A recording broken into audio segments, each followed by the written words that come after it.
রাজ্যের মুখ্য নির্বাচনী আধিকারিকের দফতরকে আর্থিক স্বাধীনতা নবান্নের জাতীয় নির্বাচন কমিশনের নির্দেশ মেনে সিদ্ধান্ত রাজ্যের স্বরাষ্ট্র দফতরের অধীনে মুখ্য নির্বাচনী আধিকারিকের দফতর অর্থ সম্পর্কিত কোনো সিদ্ধান্তের জন্য অর্থ দফতরের অনুমোদন প্রয়োজন এবং নির্দিষ্ট সীমা থেকে অতিরিক্ত খরচ করতে পারবে কিনা তা স্পষ্ট নয়।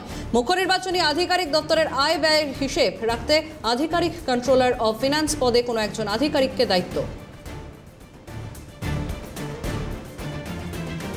রাজ্যের মুখ্য নির্বাচনী আধিকারিকের দফতরকে আর্থিক স্বাধীনতা নবান্নের জাতীয় নির্বাচন কমিশনের নির্দেশ মেনেই এই সিদ্ধান্ত। আমাদের সঙ্গে ফোন লাইনে রয়েছেন প্রতিনিধি খালিদ জামাল। খালিদ, রাজ্যের মুখ্য নির্বাচনী আধিকারিকের দফতরকে আর্থিক স্বাধীনতা নবান্নের।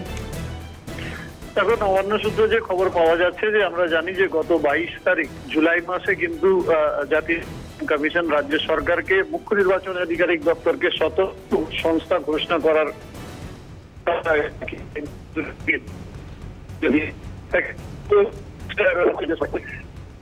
খালিদ, তুমি একটু স্থান পরিবর্তন করে কথা বলো, তোমার কথা আসছে না। শোনা যাচ্ছে খালিদ?